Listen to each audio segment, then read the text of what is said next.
오늘 하나님께서 우리에게 주신 말씀은 고린도전서 7장 1절부터 16절까지의 말씀입니다. 고린도전서 7장 1절에서 16절까지의 말씀입니다.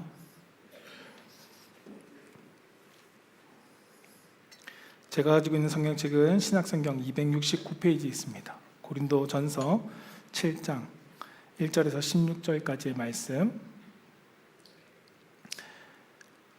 우리 한 절씩 교독하겠습니다. 너희가 쓴 문서에 대하여 말하면 남자가 여자를 가까이 아니함이 좋으나 음행을 패하기 위하여 남자마다 자기 아내를 두고 여자마다 자기 남편을 두라. 남편이 그 아내에 대한 의무를 다하고 아내도 그 남편에게 그렇게 할지라. 아내는 자기 몸을 주장하지 못하고 오직 그 남편이 하며 남편도 그와 같이 자기 몸을 주장하지 못하고 오직 그 아내가 하나니.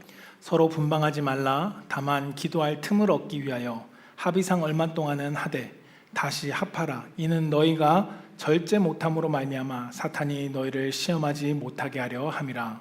그러나 내가 이 말을 함은 허락이요 명령은 아니니라. 나는 모든 사람이 나와 같기를 원하노라. 그러나 각각 하나님께 받은 자기의 은사가 있으니 이 사람은 이러하고 저 사람은 저러하니라. 내가 결혼하지 아니한 자들과 과부들에게 이르노니 나와 같이 그냥 지내는 것이 좋으니라.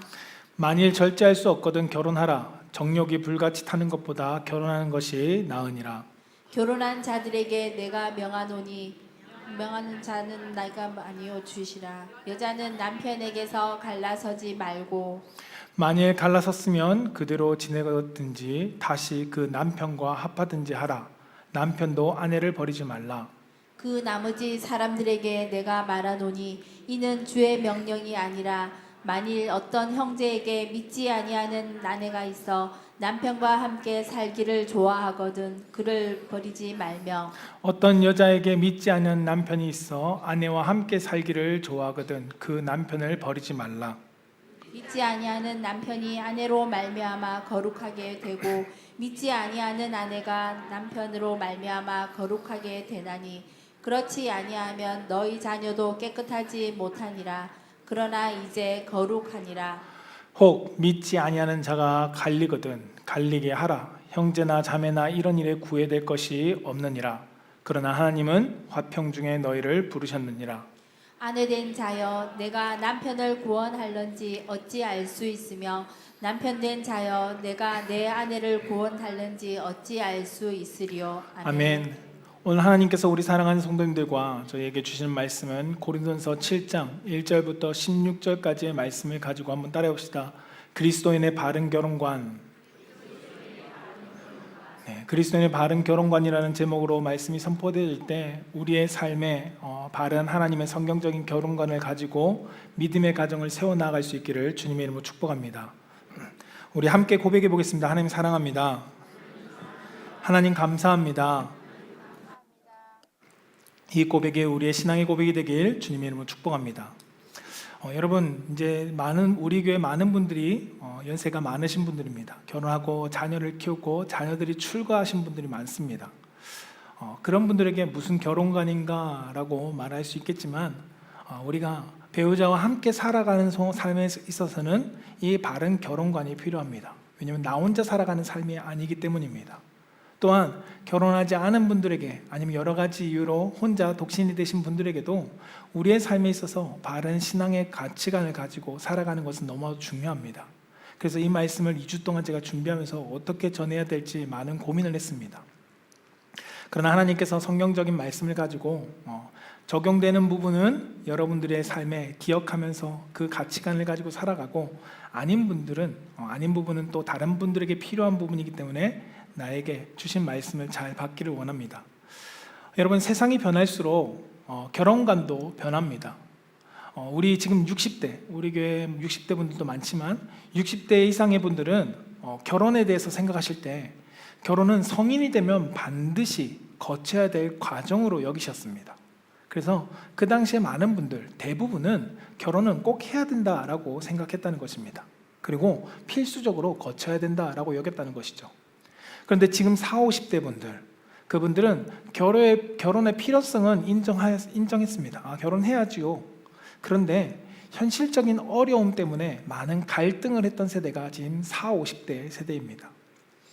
그리고 30대 세대는 결혼을 원합니다. 결혼을 하기를 원하지만 준비와 조건에 대해서 갖추어져야지만이 할 수 있다라고 여겼다는 거죠.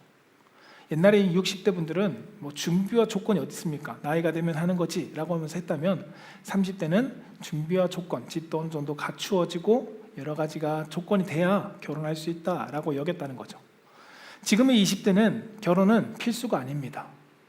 결혼은 다양한 삶의 방식 중에 하나의 선택으로 여기면서 결혼을 생각합니다.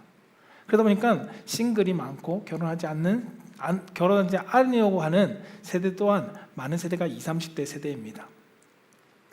과거는 결혼을 반드시 거쳐야 되는 과정으로 여겼다면 오늘날에는 결혼은 개인의 행복과 만족을 추구하기 위한 하나의 선택지로 사람들은 생각합니다. 세상의 시대가 말하는 결혼관이 있다면 그러면 성경이 가르치는 결혼관도 있다는 것이죠. 오늘 말씀을 통해서 성경이 우리에게 가르치는 결혼관에 대해서 함께 살펴보고자 합니다. 오늘 본문의 말씀은 바울은 고린도 교회 가운데 질문이 시작된 것을 가지고 답하는 식으로 오늘 서신은 기록되어 있습니다. 오늘 고린도전서 7장 1절에 보면 너희가 쓴 문제에 대하여 라고 가르칩니다. 여러분, 너희가 쓴 문제가 있다는 것을 바울이 받았고 그것을 여러분들 가운데, 고린도 교회 성도들 가운데 답하고 있습니다. 바울이 오늘 말씀 속에서, 오늘 성경 속에 바울이 하나님께 직접 가르침에 의해서 전달하는 메시지도 있고, 그리고 반대로 예수님께서 직접 가르쳐 주시진 않았지만 그 문제에 대해서 사도의 권위를 가지고 여러분들 가운데 가르치는 말씀의 내용도 두 가지 부류로 있는 것을 오늘 성경은 볼 수 있습니다. 우리가 바울의 말씀의 가르침을 살펴보기 전에, 성경의 말씀을 통해 살펴보기 전에 우리가 먼저 고려해야 될 것이 있는데요. 여러분, 이 고린도서에 나오는 결혼관을 100% 우리의 삶에 적용할 수는 없습니다. 왜냐하면 당시 고린도 사회 안에 처해 있던 시대적인 것, 사회적인 배경을 우리는 알고 이 말씀을 받아야 하기 때문입니다. 지금의 시대와 지금의 사회와는 다릅니다. 그래서 어느 정도의 성경적인 예수님께서 우리 가운데 주신 말씀의 내용을 우리가 적용할 수 있지만 우리가 주의해야 될 것은 그대로 100%를 우리의 삶에 적용한다라는 것은 우리가 한번 고민해 봐야 된다는 거죠. 그러나 중요한 것은 성경은 우리가 이러한 방향으로, 이러한 가치관으로서 우리 가운데 가르친다는 것은 동일합니다. 우선 우리는 앞서 우리가 지난 시간까지 계속 고린도서를 강의하면서 제가 고린도 사회에 대한 배경을 짧게 설명을 드렸습니다. 그 고린도 교회 사회 안에는 크게 교회 안에 영향을 미쳤던 영지주의자들과 유사한 이원론적인 경향이 있었다고 제가 말씀을 드렸습니다. 그 이원론적인 경향은 무엇이냐? 영혼을 중시하면서 영혼의 삶은 너무나도 중요하다. 왜냐하면 우린 죽어서 영혼이 천국 가기 때문이다 라고 말하며 육체의 삶을 부정적인 것으로 여겼던 가르침이었습니다. 이러한 잘못된 가르침이 고린도 교회 안에 막연하게 자연스럽게 들어왔고 성도들은 그러한 가르침이 자기의 삶 속에, 자기의 신앙 속에 배어 있었습니다.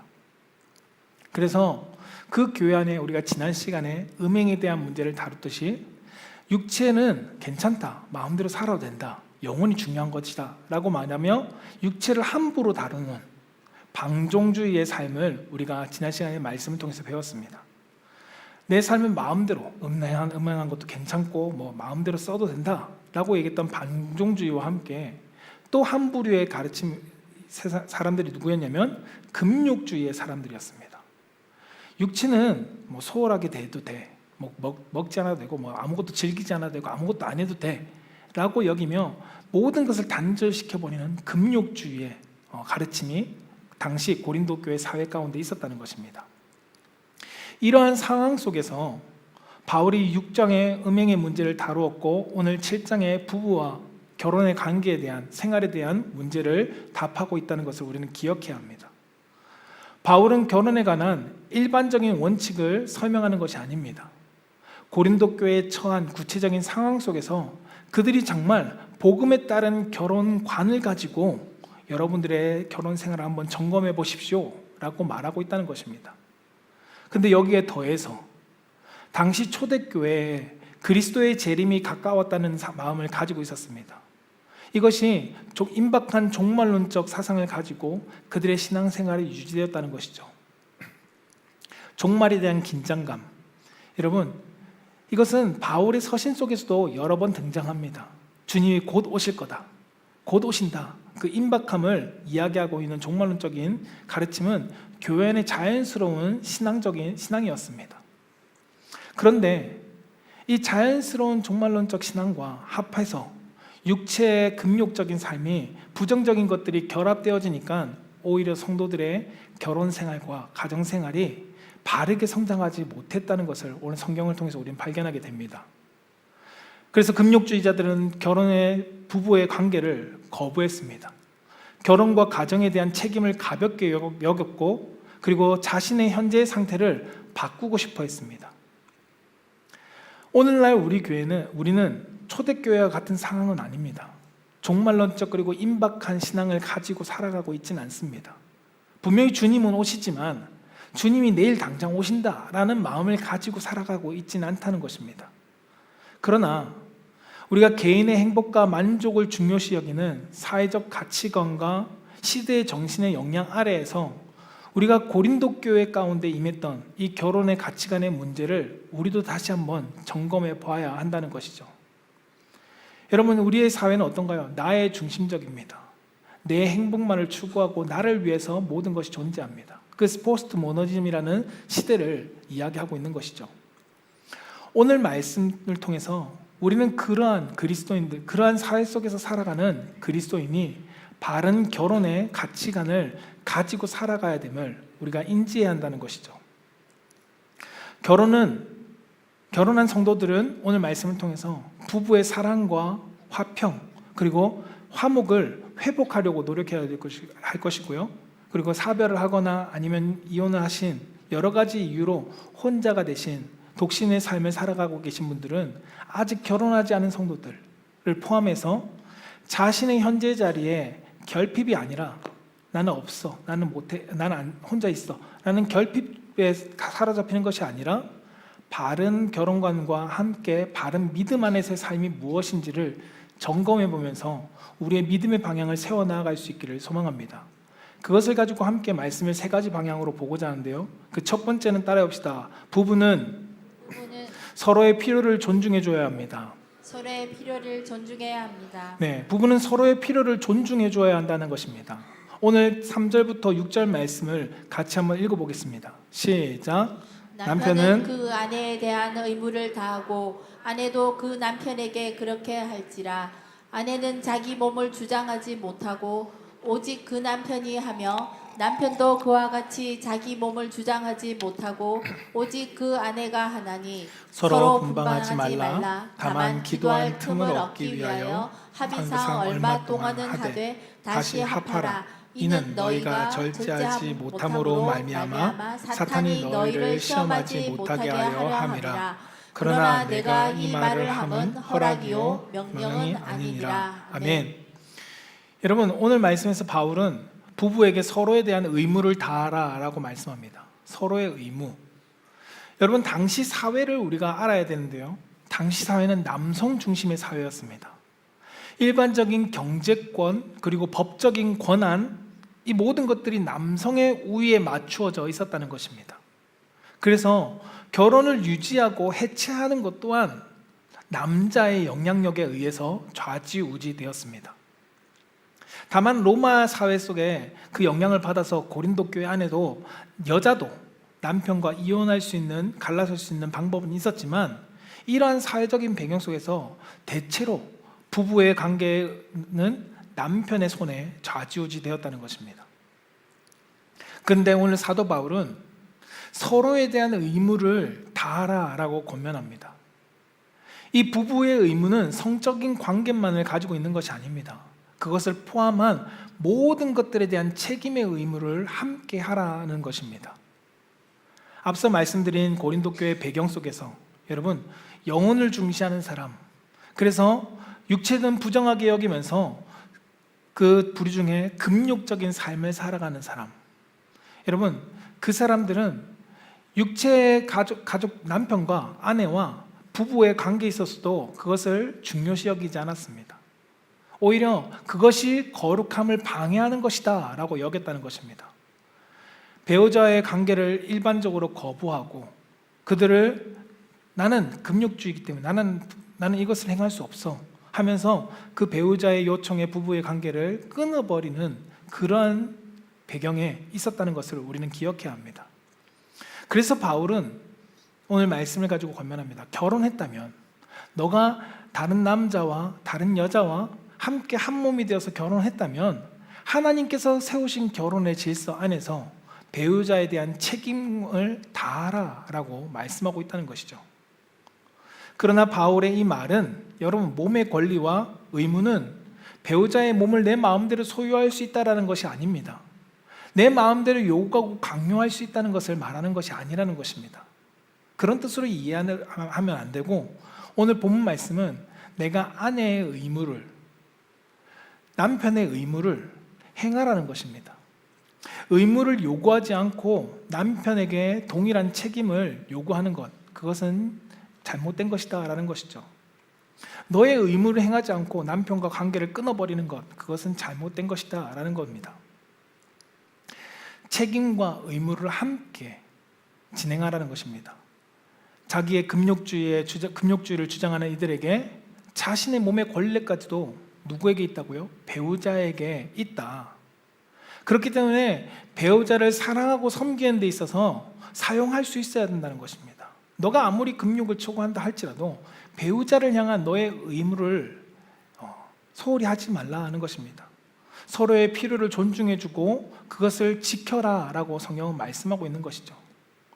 여러분 5절에서 하나님과의 깊은 관계를 위해서 기도하기 위해서 부부가 합의를 하에 일정 기간 동안 부부의 관계를 절제할 수 있다 합니다. 그러나 그 뒤에 따라 붙는 것은 무엇이면 다만 다시 합하라 라고 권고한다는 것이죠. 배우자를 향한 상호 존중, 이 배려를 가지고 너희의 거룩함과 너희의 신실함을 지켜가라 라는 것입니다. 여러분 내 몸의 권리를 포기하는 것 그 자체가 무조건 잘못됐다는 것이 아닙니다. 내 몸의 권리를 주장하는 것 그것이 무조건 잘못됐다는 것이 아니죠. 부부는 서로에 대한 책임이 있다는 것을 더 강조하고 있는 것입니다. 상대방의 몸과 상대방의 감정과 상대방의 건강과 상대방의 형편을 존중해주고 존중하면서 내 필요만 주장할 것이 아니라 한 몸이 된 배우자의 필요도 그들의 어려움도 함께 살펴야 된다라고 성경은 말씀하고 있는 것입니다.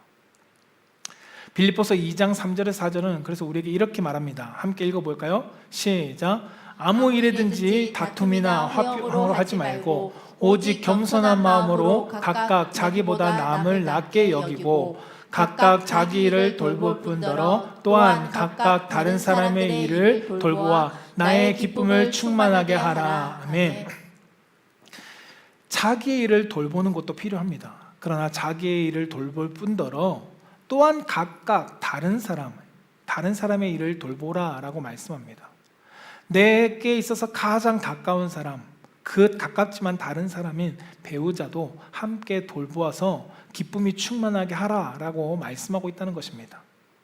여러분 성경은 이 권리를 배우자를 지배하라고 말하고 있는 것이 아닙니다. 자신을 내어주어 배우자를 사랑하고 돌보는 책임, 이 책임을 너가 행하라는 것입니다. 그리고 동시에 배우자로부터 너도 사랑받고 돌봄을 받고 존중을 받을 권리도 가지라라는 것을 말하고 있다는 것입니다. 여러분 부부의 관계는 강요로서 이루어지는 것도 아니고 소유를 주장해서도 되는 것도 아닙니다. 소유가 있지만 소유를 주장하면서 강압적으로 할 수 없다는 것입니다. 오늘 본 말씀 5절에서 말씀하죠. 합의상, 이 합의상 너희들이 기도하기 위해서 분별하라 라는 것은 있지만 이 합의상이라는 단어는 기도를 위해서 잠깐 부부의 관계를 끊는 것뿐만 아니라 부부의 관계를 합치는 것도 함께하는 것도 합의상 함께하라는 것입니다. 특히 일시적인 절제뿐만 아니라 서로의 관계 속에서 서로 존중해주고 부부의 영역 안에서 모든 것을 합의하에 함께 만들어 가라라는 것이죠. 여러분, 부부 관계 속에서 성적인 관계는 하나님께서 주신 축복입니다. 그러나 그것이 일반적인 강요가 있어서는 안 된다는 것이죠. 내가 원하기 때문에 무조건 행해야 된다는 것은 결코 바른 것이 아니라는 것입니다. 배우자의 몸과 그리고 그의 감정과 그의 건강 상태와 생활 속에 그 모든 것을 세심히 살피면서 함께 합할 수 있어야 됨을 성경은 가르칩니다. 당시 금욕주의자들은 자신이 가진 일부의 성적인 욕구도 부정적인 것으로 여겼습니다. 그래서 부부의 관계를 원하면 부정한 것이야 라고 끊었다는 것이죠. 부부의 성관계 또한 하나님께서 거룩한 것으로 영적인 것으로 주셨는데 그것이 부정하다라고 판정하면서 그것을 판단하고 끊으려고 했다는 것입니다. 또한 거기에 더해서 예수님께서 곧 오신다는 재림의 임박 속에 종말론적 기대로 인해서 그들은 육체의 관계는 의미 없어, 주님이 곧 오실 건데 왜 이것이 필요해? 라고 하면서 그 관계를 끊어버렸습니다. 성경에 보면 바울은 부부의 관계를 부정하거나 아니면 배우자가 일방적으로 금욕을 요구하는 것이 거룩한 것이 아니다라고 말합니다.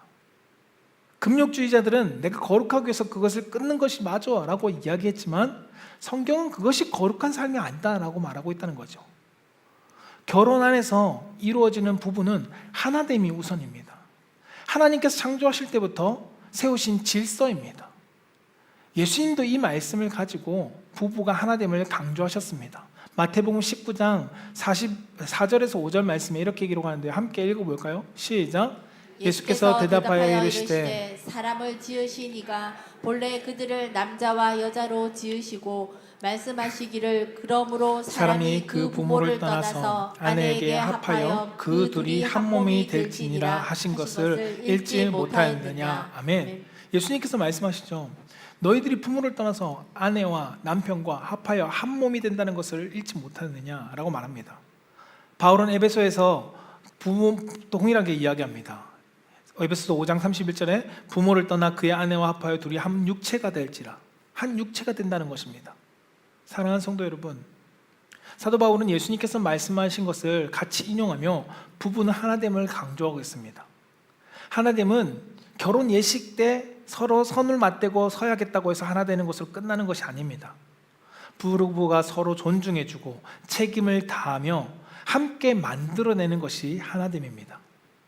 이 하나됨은 관계, 육체적인 관계뿐만 아니라 정신적인 관계, 그리고 정서적인 관계, 모든 관계가 하나 되도록 해야 된다라고 성경은 말씀하고 있죠. 오늘 말씀에서 단순히 부부의 성적인 관계만을 한정하고 있지 않습니다. 대화를 통해서 감정도 하나 될 수 있어야 되고요. 가사와 육아를 통해서 부부가 함께 하나 될 수 있어야 합니다. 경제적인 책임도 함께 할 수 있어야 되고요. 신앙생활에 이르기까지 모든 것이 하나 될 수 있어야 한다는 것입니다. 이것을 위해서 자신의 욕구만을 추구하면 안 된다는 것이죠. 배우자의 필요도 채워주고 함께 형편을 살피면서 하나됨에 위해서 힘써야 된다라고 성경은 말씀하고 있는 것입니다. 부부가 서로를 소유하거나 지배하려고 하는 것은 바른 가치관이 아닙니다. 옛날에 이런 일들이 많았죠. 요즘도 그렇지만 내 아내를 내 마음대로 하려고 하는 사람들, 남자들 가운데 특히나. 그러나 그것은 바른 것이 아니라는 것입니다. 아내를 사랑으로 섬겨주고 상호 존중해주고 그리고 책임을 다하는 것, 그럼으로써 한 몸이 된 연합, 여러분 그것을 위해서 성경은 우리 가운데 하나됨이 위해서 힘쓰라라고 말씀합니다. 성경이 우리 가운데 강조하는 것은 화평입니다. 오늘 말씀 속에서도 이 화평이라는 것을 배제하고 해석할 수는 없습니다. 화평하기 위해서 하나 되라라는 것이죠. 저는 우리 사랑하는 성도들이 여러분들의 부부의 관계가 더욱더 화평해지기를 원합니다. 화목해지고 하나님께서 원하시는 부부의 관계를 만들어갈 수 있기를 주님의 이름으로 축복합니다. 두 번째는 따라해봅시다. 독신과 결혼의 자리를 믿음으로 지켜야 합니다. 독신과 믿음의 자리를 지켜야 합니다. 네, 독신과 결혼의 자리를 믿음으로 지켜야 한다는 것입니다. 오늘 7절과 8절의 말씀은 독신에 대한 말씀, 10절과 11절 말씀은 결혼에 대한 말씀을 하고 있는데요. 같이 한번 읽어볼까요? 시작. 나는 모든 사람이 나와 같기를 원하노라. 그러나 각각 하나님께 받은 자기의 은사가 있으니 이 사람은 이러하고 저 사람은 저러하니라. 내가 결혼하지 아니한 자들과 과부들에게 이르노니 나와 같이 그냥 지내는 것이 좋으니라. 결혼한 자들에게 내가 명하노니 명하는 자는 내가 아니요 주시라. 여자는 남편에게서 갈라서지 말고 만일 갈라섰으면 그대로 지내든지 다시 그 남편과 화합하든지 하라. 남편도 아내를 버리지 말라. 아멘. 바울은 이 본문 말씀 속에 두 부류로 설명하고 있죠. 먼저는 독신의 삶을 살아가는 자들입니다. 그 당시에 고린도 교회 안에도 독신의 삶을 살아가는 사람들이 많이 있었던 것 같습니다. 바울 또한 독신이었습니다. 그런데 바울은 자신의 무슨 여유인지는 알 수 없지만 그리스도를 만나고 그가 선교의 사역을 감당하는 동안에는 그의 삶이 독신이었다고 우리는 볼 수 있습니다. 그러나 성경 아는 학자들은 바울이 처음부터 독신이었다라고 말하진 않습니다. 결혼했는지 그 견해를 두고 논쟁은 있지만 많은 학자들은 결혼했을 것이다 라고 말하죠. 일부 학자들은 그 이유를 사내들인 공의에, 그 바울이 고린도서 7장 8절에서 표현하는 것처럼 그가 사내들인 공의회 가운데 있었기 때문이다 라고 이야기합니다. 당시 사내들인 공의회는 특별한 사유를 제외하고는 대부분이 모두가 결혼을 해야지만이, 자녀가 있어야지만이 지도자가 될 수 있었습니다. 또 하나는 고린도전서 9장 5절에서 바울은 자신을 바나바와 자신과 함께 선교 사역을 감당하는 바나바가 믿음의 아내와 동반할 권리가 없느냐라고 반론합니다. 이 반론이 나온 이유는 당시 12사도 베드로를 포함한 예수님의 직계 제자인 사도들이 아내를 데리고 선교 사역을 감당했기 때문에 우리도 그러한 권리가 없는 줄 아느냐라고 이야기했던 것입니다. 그 말은 바울과 바나바도 배우자가 있었다고 볼 수 있다는 것이죠. 그러나 오늘 본문에서 결혼하지 않는 자들에게, 오늘 과부들에게 바울은 이야기합니다. 나와 같이 그냥 지내는 것이 좋다. 과부들에게 하는 이유가 무엇일까요? 과부는 무슨 사별하든 여러 가지 이유든 남편과 떨어져 독신의 삶을 살아가는 자들입니다. 근데 그들을 향해서 너희들도 나와 같이 지내는 것이 좋다라고 말하며 바울이 현재 자신의 삶이 독신의 삶임을 이야기하고 있습니다. 정확한 근거는 우리가 성경이 이야기하고 있지 않기 때문에 알 수는 없지만 중요한 것은 바울이 당시에 독신으로 지내면서 하나님의 사역을 감당하고 있었다는 사실이죠. 바울이 그런 독신의 삶을 살아가는 자들을 향해서 뭐라고 이야기하냐면 너희들 가운데 독신의 이것도 하나님의 은사이다. 은사 가운데 너희들이 흔들림 없이 주님의 일에 전념하기를 원한다라는 것입니다. 나처럼 나도 선교 사역을 위해서 나에게 주어진 독신의 은사를 가지고 내가 감당한다라고 말하고 있다는 것이죠. 하나님께서 하나님 나라를 위해서 독신의 은사를 주십니다. 이것은 예수님께서 말씀하셨는데요. 마태복음 19장 12절에 이렇게 기록합니다. 같이 한번 읽어볼까요? 시작. 어머니의 태로부터 된 고자도 있고 사람이 만든 고자도 있고 천국을 위하여 스스로 된 고자도 있도다. 이 말을 받을 만한 자는 받을지어다. 아멘. 여러분, 태어나면서부터 고자된 사람도 있고 혼자 지내게 된 사람도 있지만 천국을 위해서 혼자 지내는 사람, 독신의 삶을 살아가는 사람도 있다라는 것입니다. 그리고 이 하나님께서, 예수님께서 말씀하신 것을 받을 만한 사람, 은사를 가진 사람은 혼자 살면서 하나님의 영광을 위해서 살아갈 수 있다라는 것이죠. 여러분, 현대 사회에도 독신의 삶을 주장하는 사람들이 있습니다. 그런데 현대 사회의 독신과 성경이 말하는 독신의 방향은 다릅니다. 그 동기의 차이가 있다는 것이죠. 현대 사회의 비혼주의자들은 보면 개인의 자유를 박탈당하기 싫어서 나의 만족을 위해서 나는 독신으로 살아간다라고 말합니다. 모든 것이 누구의 중심이냐면 자기중심적인 독신입니다. 그러나 성경에서의 권면하는 독신은 자신에게 주어진 삶을 하나님의 나라를 위해서 사용하기 위해 독신의 삶을 살아가라라고 권면합니다. 여러분, 그런데 성경은 독신을 결혼보다 무조건 더 좋다라고 말하고 있는 것이 아닙니다.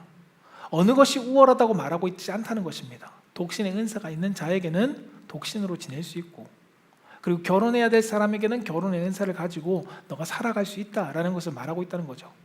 바울은 각각 하나님께서 주신 자기의 은사 따라 너희들이 살아가라라는 것입니다. 중요한 건 그 은사를 가지고 하나님의 나라를 위해서 살아가라라는 것이죠. 결혼한 사람은 결혼의 자리에서, 그리고 어떠한 이유로든 간에 뭐 이혼이든 아니면 사별이든 그렇게 해서 너희들이 혼자 지내게 되었다면 현재 자신에게 주어진 삶 안에서 하나님의 나라를 위해서 살아가라라고 말씀하고 있다는 것입니다. 또 다른 하나는 무엇이냐면 결혼한 이들에게 지켜야 될 가르침을 이야기하고 있습니다. 결혼에 대한 명령은 앞서 살폈던 마태복음 99장 5, 6절에서 말씀해 주는 것처럼 하나님이 짝지어주신 것을 가를 수 없다라고 말씀합니다. 하나님이 짝지어주신 것을 사람이 나누지 못할 것이다 라고 말씀했죠. 믿는 자들의 결혼은 무엇일까요? 우리는 기억해야 됩니다. 하나님의 언약 안에서 세워진 것임을 우리는 기억해야 된다는 것입니다. 여러분들이 믿지 않고 결혼하신 분들이 더 많은 걸로 알고 있습니다. 그런데 믿음 안에서 결혼을 지내신 분들은 우리가 떠올려 보면 하나님의 말씀 위에 손을 얹고 언약에 서약을 했음을 우리는 떠올릴 수 있습니다. 믿는 자들의 결혼은 그냥 단순하게 세상 사람들처럼 살고 싶어서 사는 것이 아니라 하나님의 언약이라는 것입니다. 성경에서 언약은 중요한 것을 이야기합니다. 예수님께서 사람이 자신의 욕망과 편의를 따라 이 언약을 깨뜨릴 수 없다라고 말씀하는 것이죠. 이 깨뜨리는 것, 사람에 의해서 하나님이 세우신 언약을 함부로 너가 이혼하며 깨뜨릴 수 없다라는 것을 말하고 있습니다. 왜 이렇게 이야기하냐면 당시 사회 배경 속에 특히나 유대인 사회는 더 심했고요. 남자들이 여러 가지 이유를 붙여서 아내들을 버렸습니다. 아내를 자의적으로 내가 부당하게 이혼을 당한 경우들이 너무나도 많다는 것입니다. 여러분, 그 당시의 여자는 경제적으로도 힘이 없었고요. 그리고 사회적으로도 권한이 없었습니다. 그래서 남편에게서 이혼돼서 버림받게 된다면 그는 사회적으로 심각한 어려움을 겪을 수밖에 없는 사람들이었습니다. 그런데 유대인 사회에서 이러한 일들이 많았다는 것입니다. 예수님께서 이러한 현실 속에 남자들이 자기 욕망 때문에, 나의 편의 때문에 아내를 버리지 못하도록 하기 위해서 이 하나님의 언약 안에서, 당시 유대인 사회는 다 하나님을 믿고 언약의 관계였으니까 너희들이 함부로 나눌 수 없다라고 예수님께서 말씀하신 것이죠. 또한 금욕주의자들, 그 금욕주의자들의 성향을 가지고 있는 사람들이 단순히 성적인 관계만 단절하려고 했던 것이 아니라 나중에는 결혼 생활도, 결혼 삶도 이것이 영적으로 방해된다. 그래서 난 당신과 갈라서야겠다, 이혼하자 라고 하는 경향들이 많이 있었다는 것입니다. 극단적인 배우자의 관계를 선택으로 인해서 관계를 끊고 이혼하고 나는 더 거룩해질 거야, 이혼이 꼭 거룩해지는 방법인 것처럼 극단주의자들, 금욕주의자들은 생각했다는 것이죠. 바울은 그러한 사람들을 향해서 이렇게 권면합니다. 너희들이 함부로 이혼할 수 없다. 특히나 언약 안에서 맺어진 너희들은 사람이 끊을 수 없다라는 것입니다. 그런데 성경이 여러분 무조건 이혼하지 말라고 하는 것도 아닙니다. 무조건 이혼을 정지하는 것도 아니라는 것입니다. 성경에 보면 회개하지 않고 반복적인 문제로 인해서, 지속적인 문제로 인해서, 특히 음행과 상습적인 폭력 그리고 학대, 이런 것들을 인해서 생명의 위협이 가해지거나 부양할 가족에 대해서 고의적으로 지속적인 돌봄을 행하지 않음으로써 방치하고 유기하는 것, 아까 앞서 말씀드린 것처럼 당시 사회적으로 경제적으로는 남자가 권한을 가지고 있었기 때문에 너 이거 안 돼, 나 안 해줘, 다 모든 것을 단절하면서 유기하는 것, 이러한 환경 가운데 있는 이들을 향해서 너희들이 무조건 이혼하지 말라라고 말하지 않는다는 것입니다. 파괴된 관계 속에서 무조건 머물도록 강요해서도 안 됨을 우리는 기억해야 합니다. 사랑하는 성도 여러분, 이혼은 단순한 문제는 아닙니다. 그러나 단순한 문제가 아니지만 우리가 이혼이 불가능하다고 말로 쉽게 판단할 수 없다는 것입니다. 무조건 살아야 돼 라고 말할 수는 없다는 거죠. 그렇다고 반대로 이혼을 가볍게 여겨서도 안 됩니다. 모든 일에는 책임이 있기 때문입니다. 책임을 우리가 피하기 위해서 피해자에게만 돌리는 것, 그것도 잘못된 것입니다. 결혼은 하나님이 만드신 관계입니다.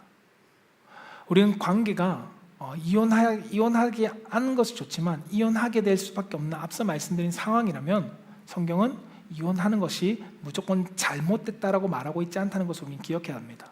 그러나 동시에 관계를 회복할 수 있다면, 안정된 조건이 마련되어지고 가해자가 진짜 진실되게 회개하며 그의 삶으로 변화된 것을 보여준다면, 충분한 시간을 통해서 확인만 된다면 다시금 화해하라는 것을 말씀하고 있습니다. 앞서 말씀드린 것처럼 결혼의 관계는 화평이 가장 중요합니다. 용서가 곧바로 여러분 이혼의 관계가 다시금 옛날처럼 회복되는 것은 아닙니다. 회복된다는 뜻도 아니고요. 그러나 다시금 화평할 수 있도록 기회를 줄 수도 있어야 한다라는 것을 말하고 있죠. 로마서 12장 18절은 우리에게 이렇게 말씀합니다. 같이 한번 읽어볼까요? 시작. 할 수 있거든 너희로서는 모든 사람과 더불어 화목하라. 아멘. 할 수 있거든 뭐라고요? 모든 사람과 화목하라는 것입니다. 이 모든 사람 안에는 내가 배우자도 포함되어 있습니다. 무조건 관계를 유지하는 것은 아닙니다. 그러나 자신과 자녀의 안정이 보장된다면 그 보장되는 범위 안에서 화평과 회복이 가능한 그 진지함을 살펴보고 그리스도의 바른 결혼관을 가지고 너의 결혼의 부부의 삶을 유지해 가라라고 말씀하고 있는 것이죠. 사랑하는 성도 여러분, 독신자는 자신의 현재 혼자 사는 것을 결핍으로 여기지 않아야 합니다. 여기지 말고 하나님의 나라를 위해서 내가 이것을 혼자 지냄을 선용할 수 있어야 합니다. 선하게 사용할 수 있어야 한다는 것이죠. 또한 결혼한 사람은 자신의 욕망과 편의보다 하나님이 세우신 언약의 관계라는 것을 기억하면서 살아가야 합니다. 이 언약의 소중함 속에서 갈등을 다시금 화해해 나갈 수 있어야 되고요. 부부간의 갈등과 서로 간에 상처 준 것들을 다시금 회복하기 위해 힘써야 함을 성경은 가르칩니다. 또한 독신이든 결혼이든 믿음 안에서 자신에게 주어진 자리를 우린 소중히 여겨야 됨을 우린 기억해야 합니다. 그 자리는 하나님께서 우리 가운데 지금 허락하신 자리이기에 하나님을 사랑하고 이웃을 섬기는 삶, 그 삶을 우리가 살아갈 수 있어야 한다는 것입니다.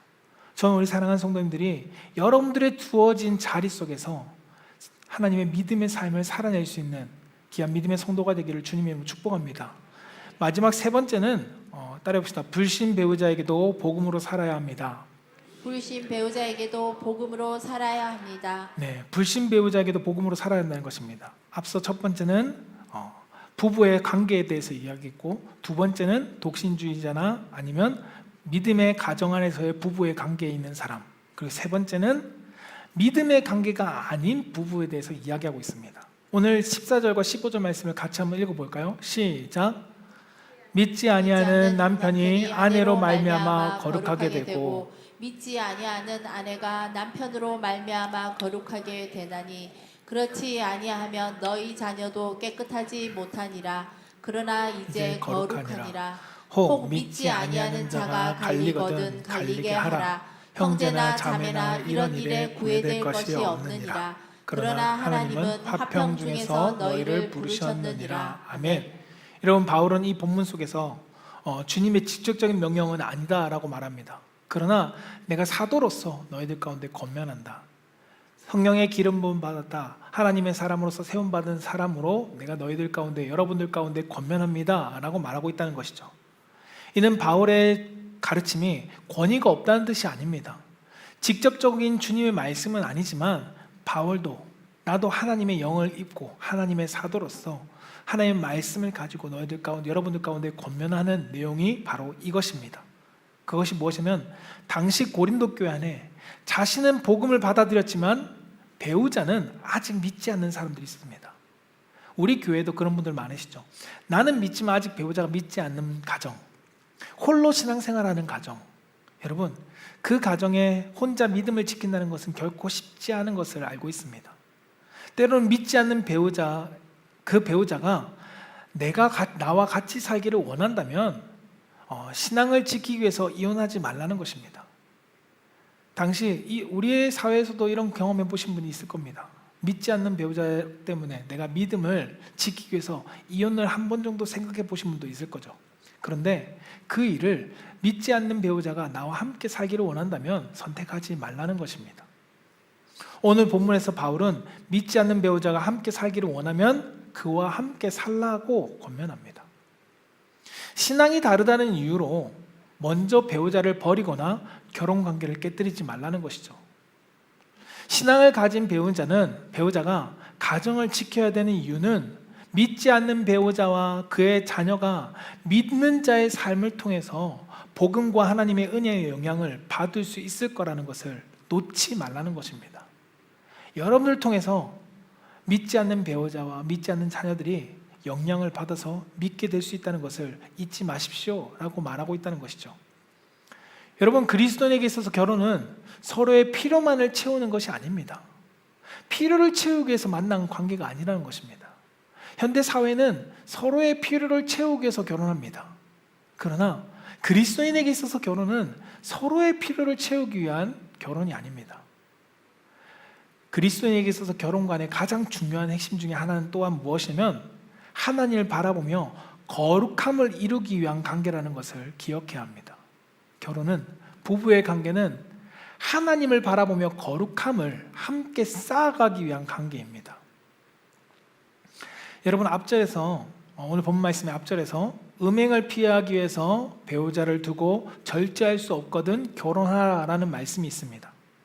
마치 이 말씀만 딱 떼서 보면 결혼이 성적 욕구를 충족시키기 위한 도구로서 보일 수 있습니다.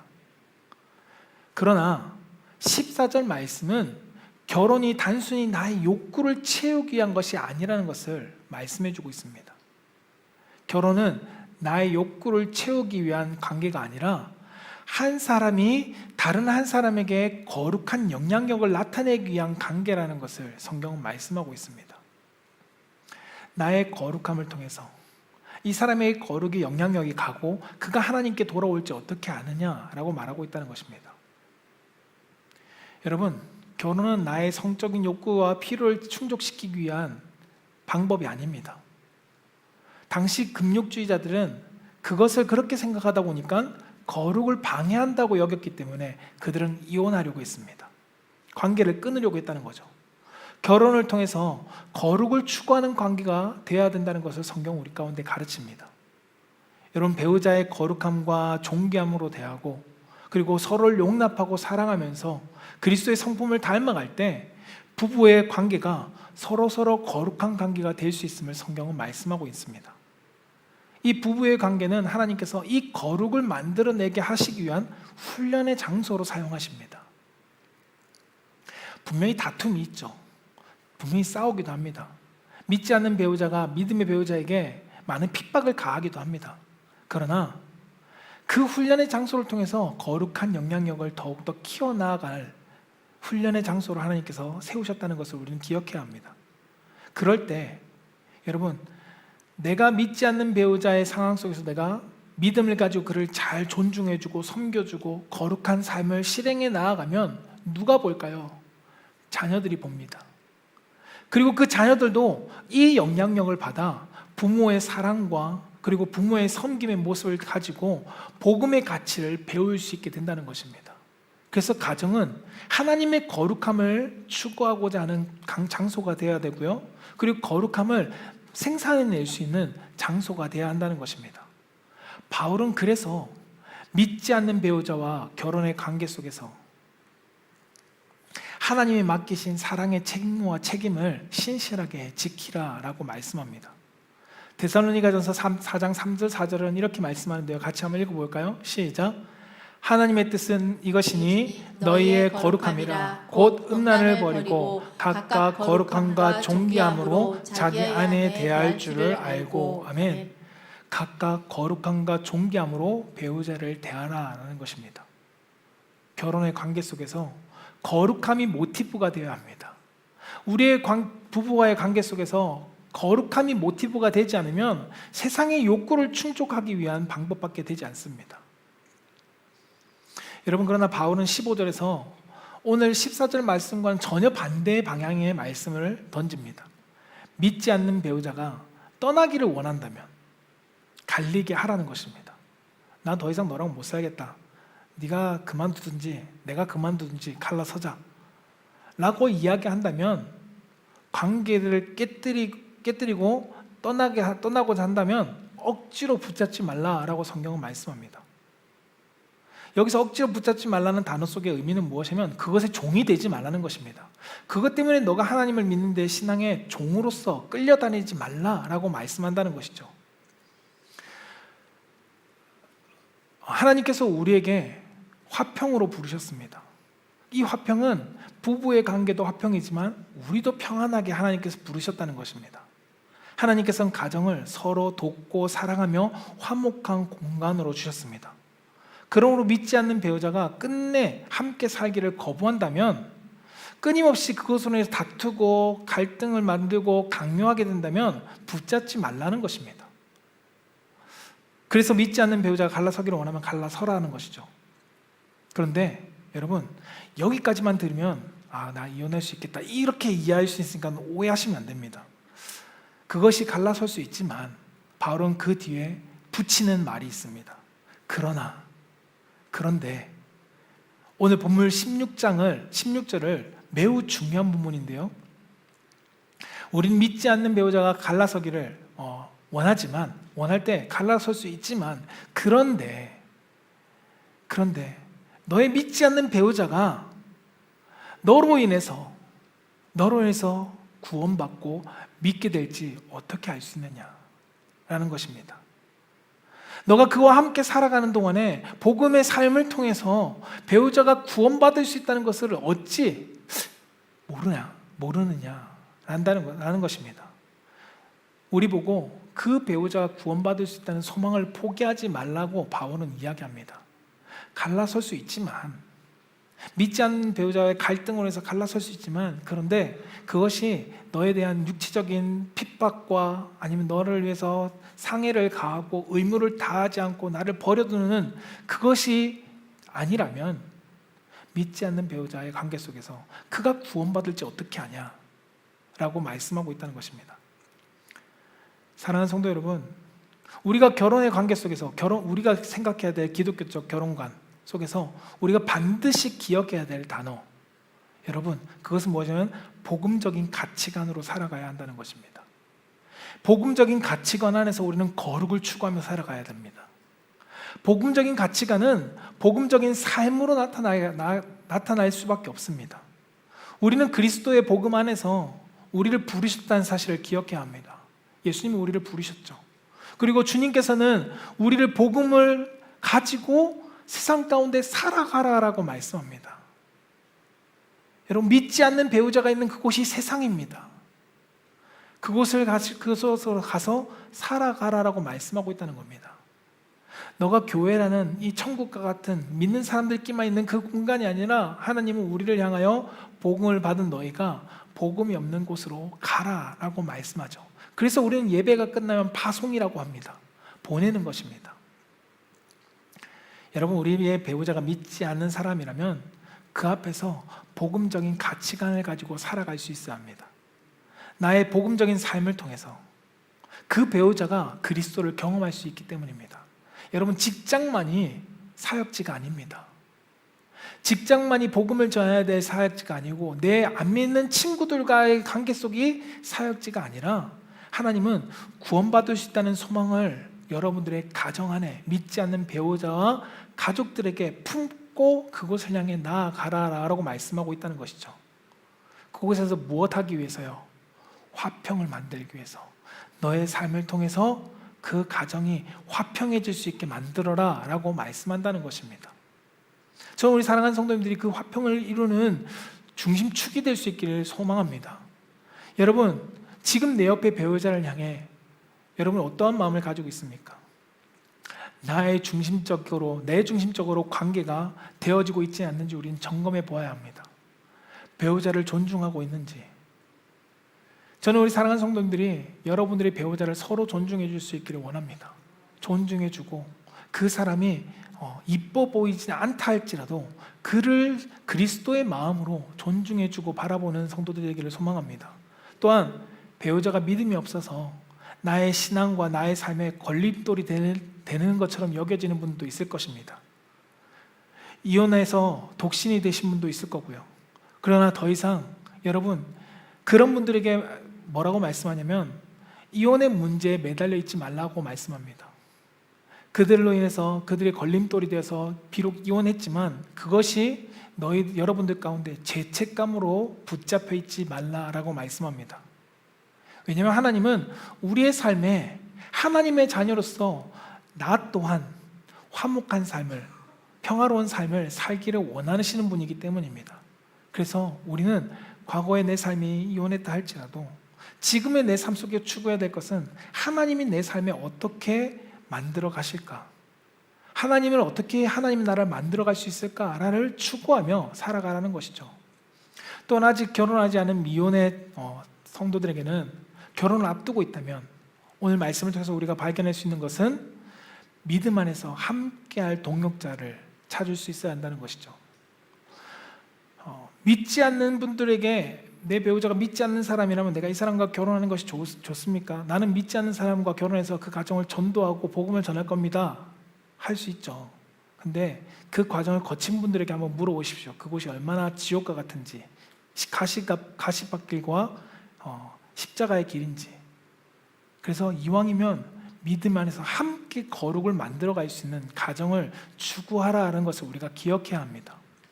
그리고 독신으로서 살아가고자 한다면, 독신의 은사를 가지고 평생 독신의 삶을 살고자 한다면 그 독신의 삶을 주와 동행하라고 오늘 성경은 말씀합니다.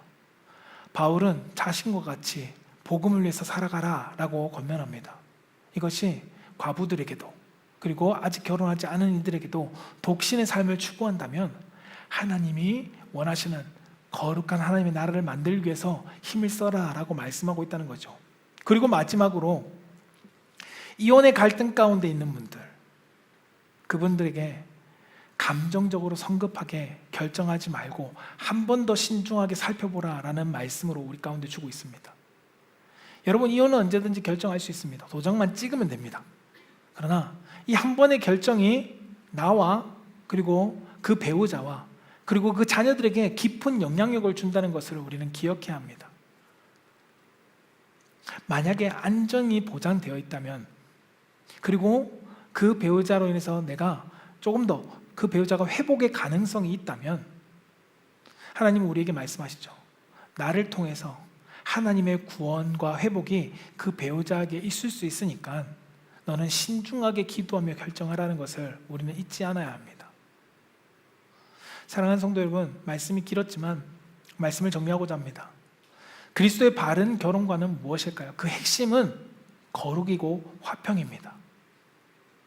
거룩과 화평을 이루기 위해서 우리는 우리의 결혼의 삶을, 배우자의 삶을 만들어갈 수 있어야 합니다. 하나님께서는 우리의 결혼의 삶을 통해서, 가정을 통해서 이루고자 하시는 것은 무엇이냐면 거룩함입니다. 그리고 화평을 이루기를 원하신다는 겁니다. 그 시작의 가장 첫 번째가 무엇이냐면 부부의 관계입니다. 부부가 서로 존중해 주는 것, 여러분, 이 존중함으로써 인해서 서로 화평을 만들 수 있습니다. 그리고 이 화평한 삶을 누리게 될 때 하나님의 거룩한 성품을 서로 드러낼 수 있게 됩니다.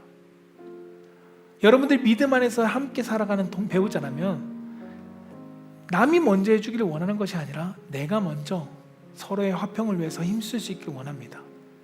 그리고 그 은혜가 더욱더 확장되어지면 내 삶에 믿지 않는 배우자를 향해서 나의 거룩함을 드러낼 수 있게 됩니다. 믿지 않는 자녀들에게 나의 거룩함을 드러낼 수 있게 된다는 것입니다. 그래서 그 삶을 통해서 그들이 복음을 만나고 그들의 가정이 예배가 세워질 수 있는 가정으로서 함께 하나님의 역사에 동력하는 성도가 되기를 소망합니다. 저는 우리 사랑하는 성도님들의 가정이 여러분들의 그리고 교회와 일터에서 여러분들의 삶을 통해서 복음의 삶이 드러나고 여러분들의 거룩함을 통해서 하나님이 원하시는 그 천국의 삶, 그것이 확장되어져 나갈 수 있는, 하나님의 나라가 확장되어져 나갈 수 있는 그 중심에 우리 성도요, 여러분들의 부부요, 여러분들의 가족이 되기를 주님의 이름으로 축복합니다.